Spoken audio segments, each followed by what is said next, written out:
I was really hoping the rain would stop today so that, nothing would impede you guys from coming tonight. So thank you all for coming. And we have a phrase in our language. It's called utang na loob, and it means debt of gratitude. So before I start, I just wanted to thank all our sponsors, FONS, the Metro New York chapter, the Center for Babaylan Studies, the Filipino Adoptees Network, and core readers for their promotion assistance and support. I want to thank Kevin Nadal, our eloquent master of ceremonies, who also got us this venue tonight. Trisha Capistrano, I want to thank for helping with publicity. And my friends, Marites Arca, who is my host tonight, and Christine Villafuerte for helping with logistics and sales. And our contributing writers who are based in New York City and are here tonight to read from their works. Trisha Capistrano, L'Oreal Crowder, Patrick Rosal. Patrick? Is Patrick here? Oh, okay, hi Patrick. You should be here. And our visiting writers as well. Dale Assis, who is here from Chicago. M. Evelina Galan, who is on your far left. She comes from Miami, Florida. And Eileen Ibardaloza Casineto, who comes all the way from Northern California. Eileen? Oh, there you are, okay. And I want to thank our presenters, actors Andrew Eisenman and Mia Katigbak, who came to us by way of the Mai Theater Company, and Julman Tolentino. Oh, okay, thanks. He's the talented songwriter and singer. I wish to thank Casey Evero for that generous introduction. And I wish to reach out across the Pacific Ocean and thank my small but devoted staff, Tahanan Books. And most of all, this evening would not have been possible without the hard work and dedication of L'Oreal Crowder, who took on the challenge of serving as our mission control for this event with kindness and grace. Lori. And to all of you who made this evening possible, maraming salamat. I am an immigrant. I am a first-generation Filipino-American. I have a home away from home. And I'd like to ask the people here tonight if you have a home away from home. So let me ask, how many of you were born in America? If you want to. How many were born in the Philippines? How many grew up in the Philippines and then moved here? No? Okay. All right. The writer Nick Joaquin said, the identity of a Filipino today is of a person asking what his identity is. To this question, I wish to read the epigraph to my book, which might shed some light to Nick's question. It was written by one of our great Filipino contemporary writers, F. Junil Jose, and it can be found, it's the epigraph to my book, sorry, I have to read it. And it's really short, just wanted to read it to you. Sometimes you look at yourself in the mirror, any mirror, and you wonder why that nose looks as it does, or those eyes, what is behind them, what depths can they reach? Your flesh, your skin, your lips, you know that that face which you behold is not yours, but is already something which belongs to those who love it, to your family, and to all those who esteem you. But a person is more than a face or a bundle of nerves and a spigot of blood. A person is more than talking and feeling and being sensitive to changes in the weather, to the opinions of people. A person is part of a clan, a race. And knowing this, you wonder where you came from and who preceded you. You wonder if you are strong, as you know those who lived before you were strong. And then you realize that there is a durable thread which ties you to a past you did not create, but which created you.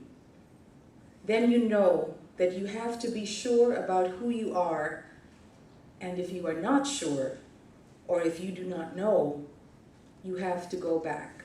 Trace those who hold the secret to your past. So just a few words about my past. As Casey explained to you, I lived in New York City. These are my old stomping grounds, New York City. I lived here for 8 years during the 80s. And while I lived in New York City, I had a sacred ritual on Saturday mornings. I'd hop on the subway train and spend an hour commuting from Brooklyn, I lived in Cobble Hill, to Queens. I'd get off at Woodside, my feet oddly guided by an invisible radar. And I'd walk into this tiny, nondescript store that was of little consequence to anyone not Filipino. Once inside, surrounded by familiar aromas and brightly colored food labels, I'd find what I had come for. Pandesal.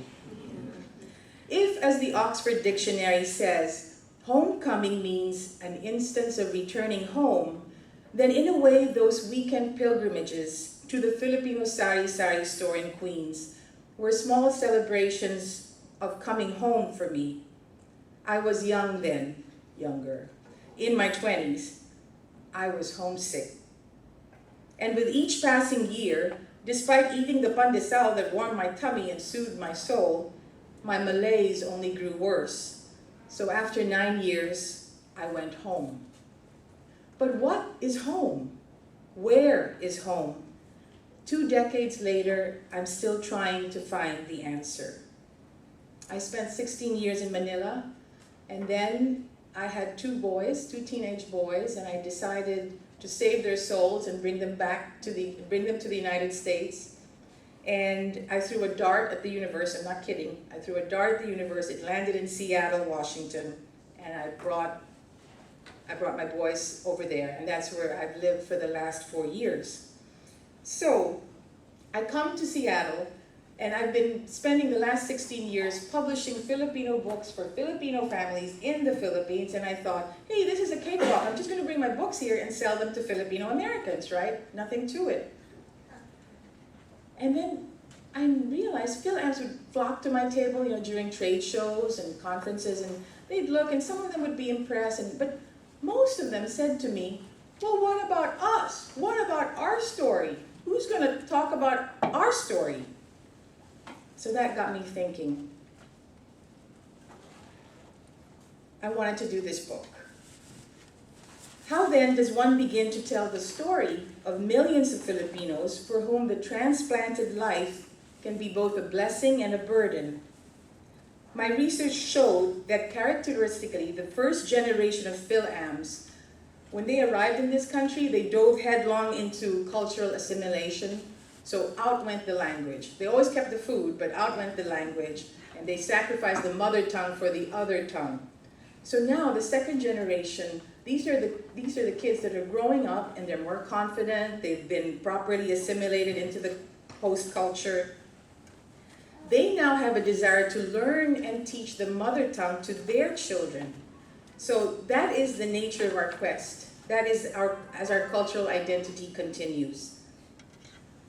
I set out to do a book that addresses the transplanted Filipinos, the exiles, the expats, the immigrants, the dollar-seeking overseas workers, the errant children who flee the cradle for distant shores. In sum, the migrant souls suspended in worlds between and betwixt. At the heart of this displacement lies a perennial paradox. Sure, we leave, but don't we take the whole darn country with us anyway? How then does one document the phenomena of displacement? The theme of homecoming seemed a good place to start. Homecoming, leaving home, coming home. These words tap in us a wellspring of emotions and states of being. Joy and sadness, affirmation and regret, reunion and estrangement, flight and safety, love and rancor, faith and fear, remembering and the resolve to forget. When I finished this book, I realized that coming home is ultimately a journey to discover oneself. For a book title, I chose an old-fashioned greeting in Filipino rarely uttered these days, "Hanggang sa muli." Literally translated, it means, until next time. Romantically, it means until we meet again. But to me, the phrase means more than that. The word hanggang bears the touch of infinity. Uli is a derivative of ulit, meaning to repeat. Thus, when you say hanggang sa muli, sealed in your greeting is the promise that you will return to the person or folks to whom you are saying farewell, a hope kept alive for as long as time exists. For the immigrant, hanggang sa muli means the promise to return to the land you have left, albeit you are returning to her in body, mind, spirit, in your memories, and in your dreams. This book was written by 14 men and 18 women. It contains well-known gems in Philippine literature, such as the fiction of Carlos Bulosan, and you will hear an excerpt from that tonight, and Bienvenido Santos. You will find entertaining essays such as Carmen Guerrero Nakpil's Where's the Patis, which you will also hear tonight. And there's also an essay here by Greg Castilla that explores the differences between Filipino Americans. These are those with deep emotional and cultural ties to the home country, and I'm one of them.